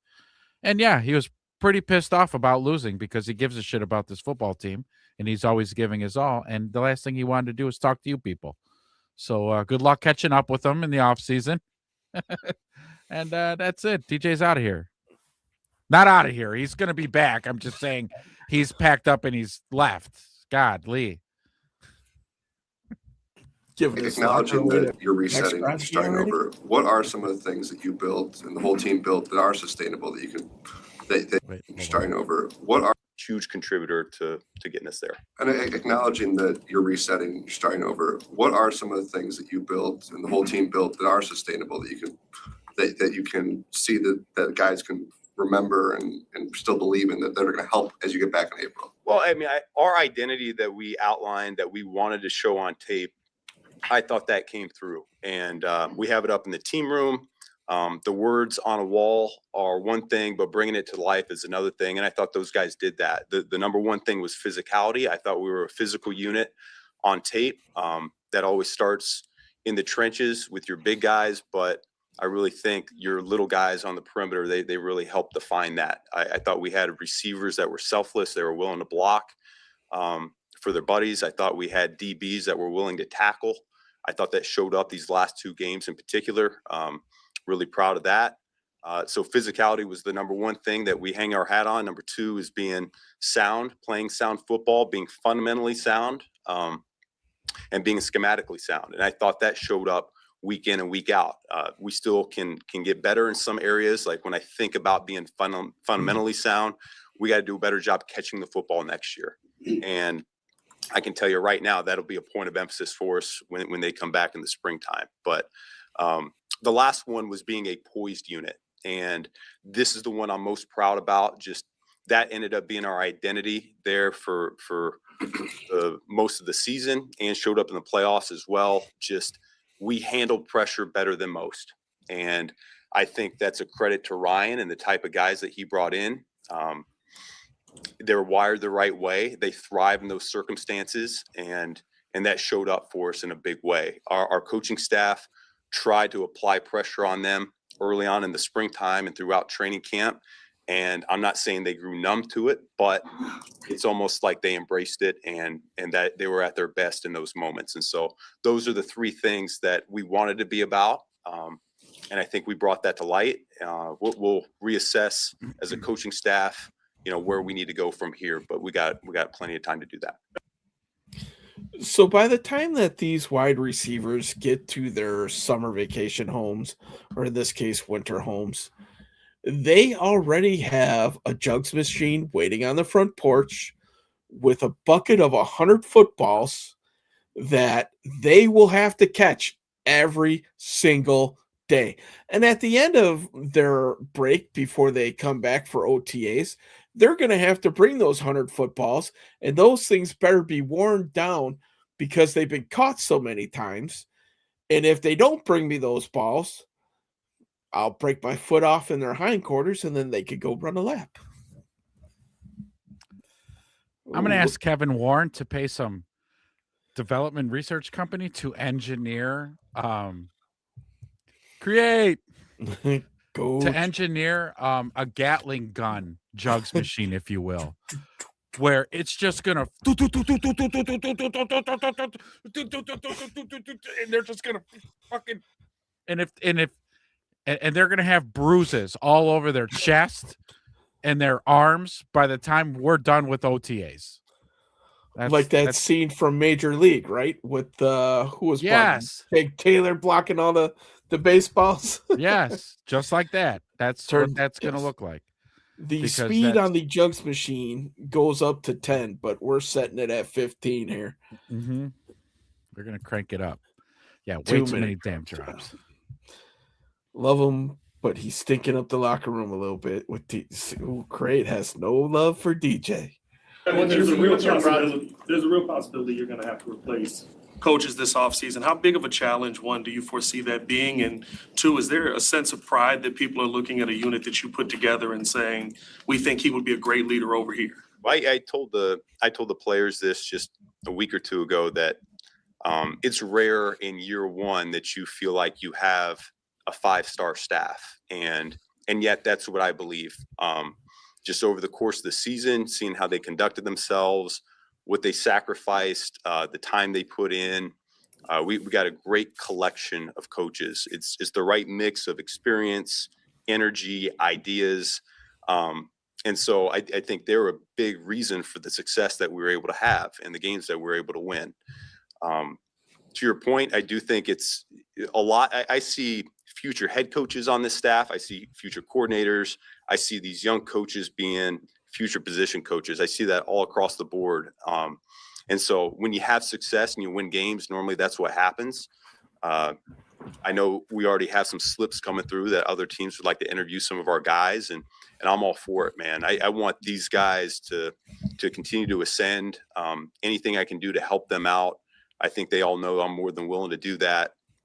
But big part of what this collection of guys brought to the table is they all wanted to be here. You know, that was a big thing for me. I want guys that want to be here. And so if a guy wants to continue to build upon what we started, then I would love that as well. But this is Yeah, see what he did there?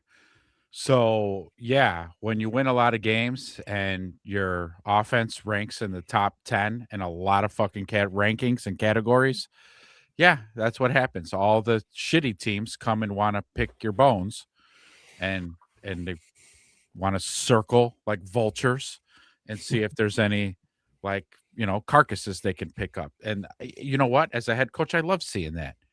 I want to see the guys succeed. However, the guys that we brought here wanted to be here. So if you fucking think for a second that you're going to take Al Harris or fucking Antoine Randall, you got another fucking thing coming, because they ain't going nowhere. They're staying, because we're not fucking done with the job. We're not done. You're not going nowheres. So, yeah, but no, go ahead. Interview them all you want. I think the Packers tried to reach out because they wanted to interview Al Harris for their open DC job. A rumor on the street is Ben Johnson said no. Go fuck yourself. Yeah. Fucking hate that team. Yeah. Did you miss the part where I said fuck the Packers? Did you miss that part? Because I'll say it again if you want me to. I fucking hate that team. I believe it was fuck those guys after that. Yeah, I hope we can sign them boys on. Most of the coaching staff. That's what. So I said that going into the season. I've said it during the season. Yeah, so Randall L. is actually from Chicago. Yeah. So, like, he's home. Why would he want to go anywhere? He's going to own this city. Mm-hmm. Again, he's from here, so he's probably got family and he's familiar and all that good stuff. But you come here and you win football games, you ain't paying for another beer or steak in this town ever for the rest of your life. You're not paying for a meal. Caleb Williams is already at that point. I mean, Caleb's already there. Sure, when he was at the Blackhawks in the Bulls game, he probably didn't have to buy a drink. I'm sure the guy, was more than happy to buy his own drinks because the dude's, filthy rich already. But right. But my other point though is, you came here and then like the way as far as you made it and then how it ended, you're like, yo, I want another bite at the apple. I want to run this thing back. I'm not going nowhere. No, we're going to run this back. Yeah. What happens if we get to the Super Bowl next year? Yeah, for sure.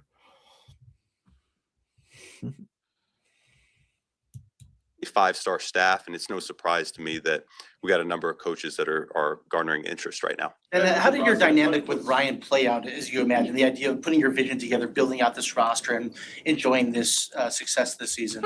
Yeah, no, I think we worked in tandem with all the decisions that went on during the course of the year. I certainly rely on him a ton because he's been through this a number of times already. Whereas for me, a lot of this was a first for me. So between Ryan handling a lot of the roster construction and the decision making over the course of the week, who's up, who's down, the injuries, I thought this thing worked out really, really well. And with that being said, we'll go back in the bunker here after a couple of weeks and we'll assess where we can get better as well. That's our commitment to each other. That's our commitment to this organization is we got to continue to clean up, where we can find little edges that make us a little bit better over the course of the season. So that's what we'll do. Yeah, man. I mean, that's one of the reasons why I came here, right? Because I wanted input on what this roster is. You look at that schlub out in Buffalo who, basically is throwing his old coach under the bus for all of his bad moves. That's not how this culture is built here. That's why Buffalo's having so many problems. But here in Chicago, we just do it a little bit different, right? It's a collaboration. I expect just as much out of Ryan Poles as I do my players. And we're in it together. And we're locked arm in arm, hand in hand, getting this thing pointed in the right direction.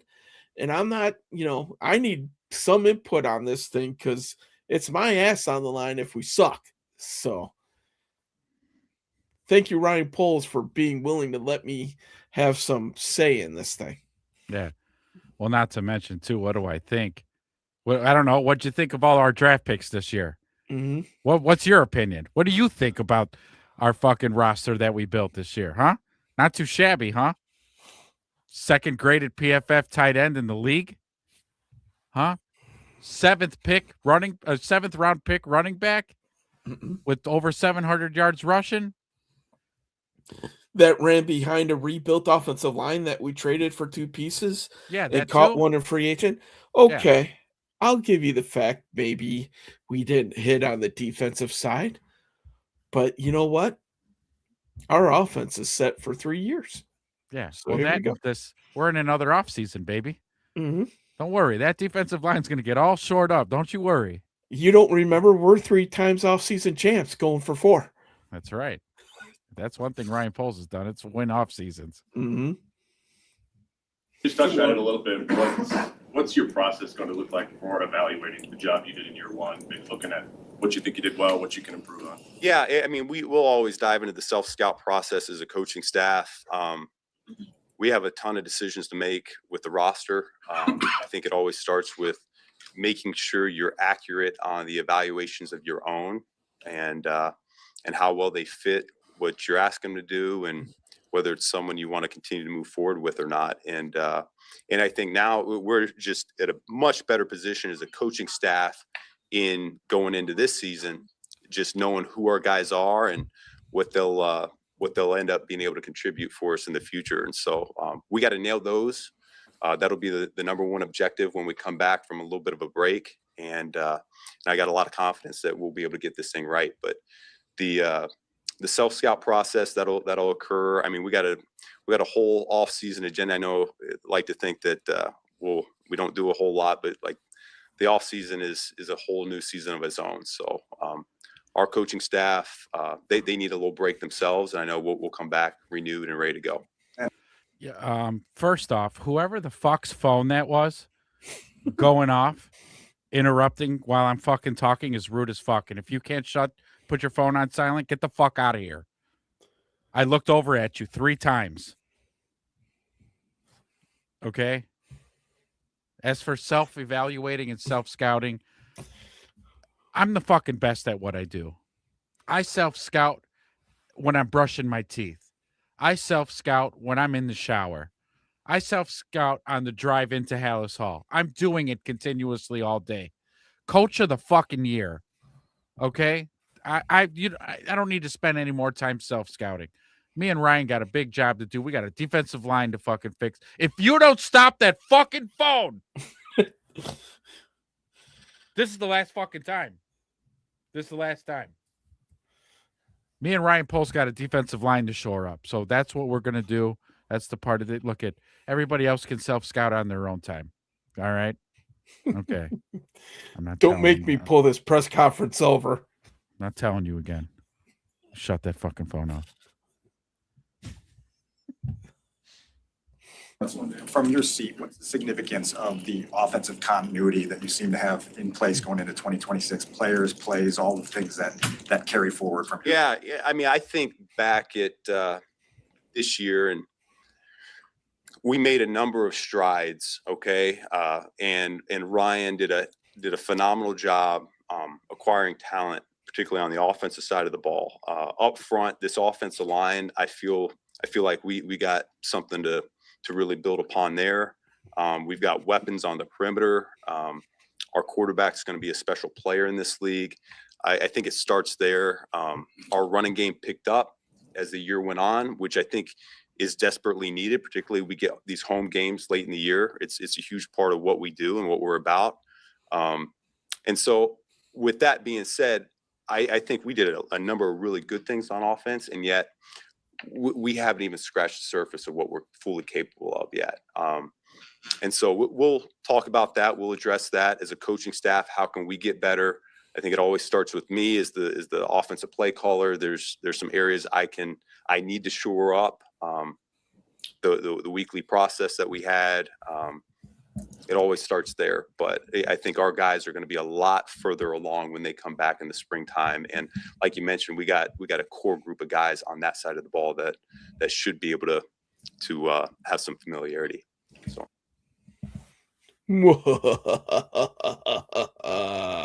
I'm going back to the lab, and when I'm done creating, this will be a whole different monster of the Midway.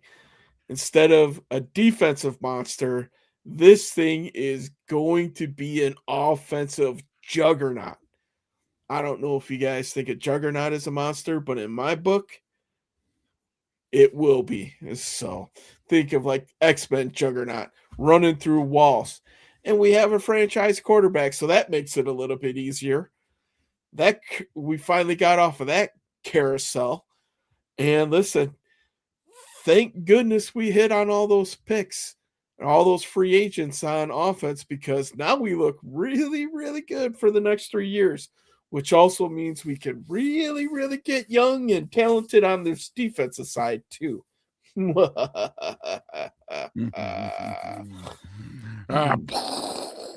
thunder and lightning. Flip the switch. Awesome. Good times, man. Good times. I love coach speak. What did we have? We got create, man. I know you caught us in the middle of the bit, but good to see you back, brother. Good to see you back. Saying the stadium almost damn broke against the Packers. I mean, let's go. Yeah, this guy eats, sleeps. Yeah. Football. His wife is she probably dresses up as a football when it's time for sexy time. So then he's all about it. He doesn't even like field goals. It doesn't seem like it does it. No, it doesn't. Why settle for 3 when you can get 6? We're going D-tackle. I would not be surprised in one bit unless there's a pretty good D end in there, and we're not planning on making a free agency move there or a trade for their offense is built. Yes, yeah, pretty much. We've been tooting that horn for a while. This offense is going to be together for a minimum of 3 more years. Right. Slimbo make a run in the playoffs after impressive season. City buzzing about the team. Young talent across the roster. New electric youth leaders. New head coach. Couple holes to fill. Perennial contender. 100%. We've talked about this, and this will be a focus of one of our off-season shows, just how this thing was put together. Let's look at the main weapons right now. Caleb, 3 more years minimum. We're going to pick up the 5th year plus, however many more years after that. The guy's probably going to set a new quarterback market. Colston Loveland, 4 more years. Luther Burden, 3 more years. Roman Dunze, 3 more years. Right, they're all on rookie deals, all first rounders. Luther's a second, so that's 4 years guaranteed. First rounders are 5 years guaranteed. 5th year options, yeah. Yep. So, Yeah, man, this offense, this nucleus of this team is young, talented, and ready to roll, man. Man, I can't wait. If they can hit 2, maybe 3 guys in the draft on defense that have contributed like this draft this year, this team will be set for the next 10 years where they can win 7 out of 10 divisions and be in the playoffs every year of those 10 years, right? Mhm. I can't wait to see it. I can't wait till next year. I know. Yeah. And it's not like, there's always next year. No, it's not like that. It's like I can't wait for next year because that arrow is pointed so far up. It's going to be a thing of beauty. Yeah, I agree with this statement too. Saying, yeah, I don't feel like a second year with this coach will be a regress. I mean, finally, boys, we got a QB, a coach. Yeah, Wedge just went down the line. A tight end, Yeah. multiple wide receivers. Like but the coach being the big one, right? Because he's going to be the guy to maintain the consistency and setting the standard that everybody's going to have to adhere to. And so the dude's maniacal. He's a psycho, and Mhm. yeah. There's going to be no regress. There's no way. There's no way. This arrow is pointing, and it's a sharp incline. That arrow Right. pointing up. It's very apparent that the NFL is now an offensive league, right? It used to be a defensive league. Now you need a top flight, innovative offense, and then you hope that you could catch lightning in the bottle with your defense or you're a top third defense. And those are the teams that consistently make the playoffs, win Mhm. divisions, and go on runs. I think the window for this team, realistically, easily the best part of this window is in the next 5 years, Mhm. right? When all these rookie deals start coming to an end, then it's going to get tricky. It's going to get real tricky because now you're going to have a quarterback that's just taking a ton of money, Yeah. which he's going to deserve. And damn it, we're going to pay him because Yeah. we're not used to having quarterbacks in Chicago, right? So we're going to keep this kid. Craig coming in.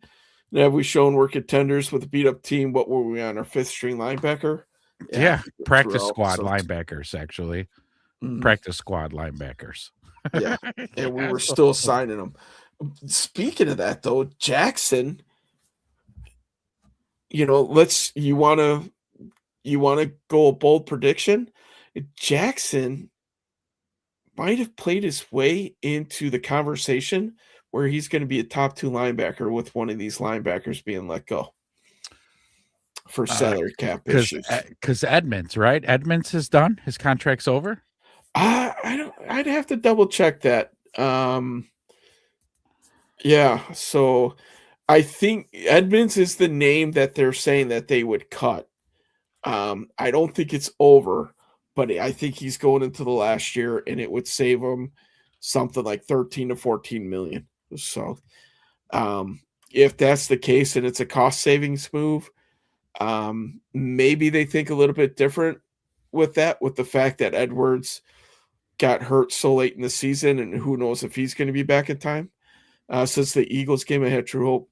When you go into the defending Super Bowls champions house and just embarrass them, I think that's kind of where everybody's belief started growing at a rapid pace, right?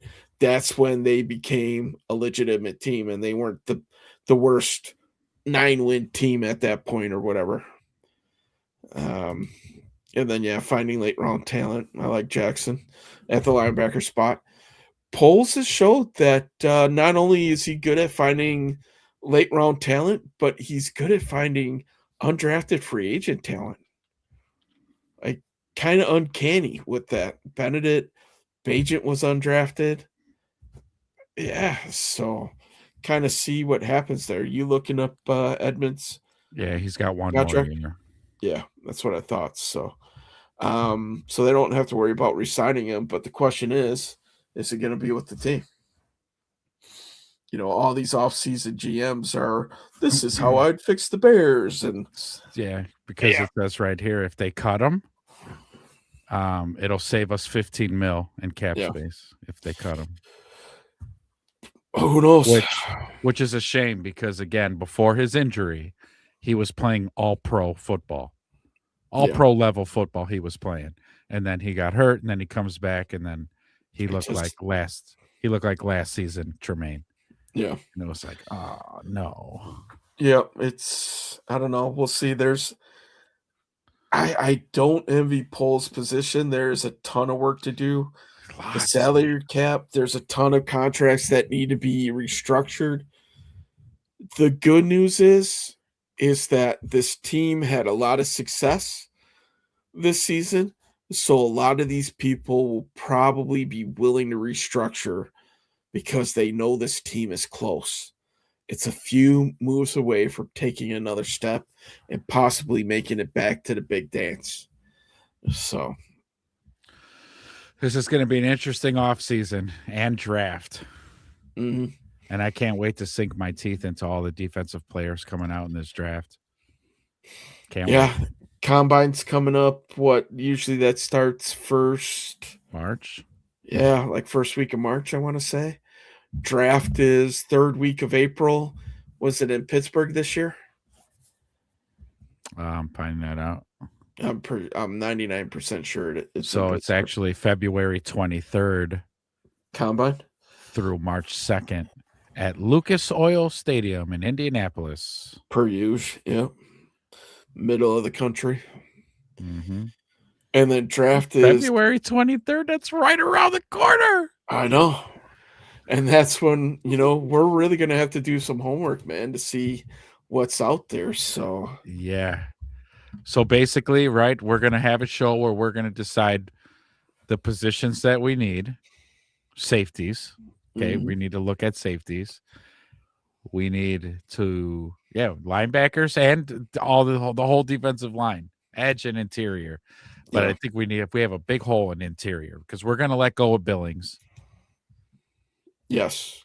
Like Create said, I would not be surprised if we go D-tackle. Yeah, right. Mm-hmm. Yep. Billings needs to get out anyway, but yeah. It's time. So. Yeah, Billings. I think his contract's up though too, so there's that.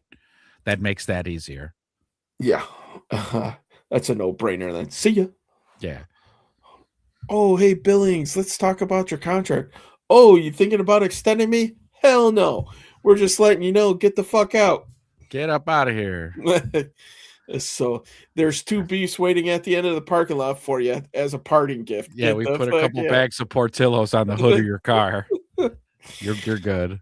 Thanks for your service. Learn how to split a double team. So, yeah. Make sure you take those roller skates off that you had on all fucking season before you go step out in the parking lot. Yeah.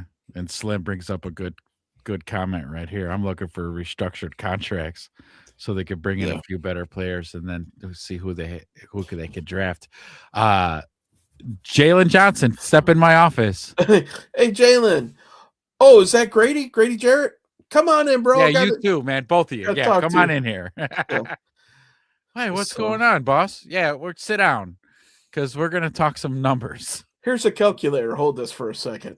Yeah, we're going to restructure some deals around here because I'm sure they'll restructure Tooney, turn a lot of his money into bonus and stuff like that too. So there's so many different ways. And they're not in cap hell by any means. No. But a few restructures with a couple of those big ones. Hell, when you throw guaranteed money at these guys in the terms of a signing bonus or whatever, a lot of these guys are like, fuck yeah, I'll take that guaranteed money for sure. Let's do it. So, yeah, there'll be a ton. Like, Poles has got to be, all right, man, I got like 4 days to take a few naps, and then I got to get on this thing. I'll go play a few rounds of golf down south, and then it's back to work. But I'm trying to find out when exactly this next salary cap increase is going to happen. Hey, It's not too certain Yeah, by Google.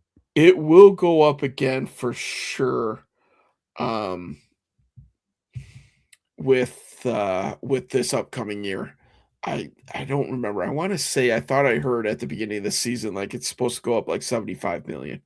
It's some like stupid number because of all this TV money that's coming in.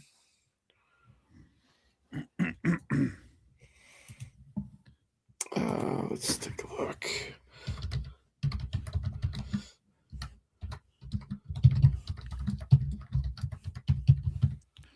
So it went up this season to 279.2 million as the cap. Okay.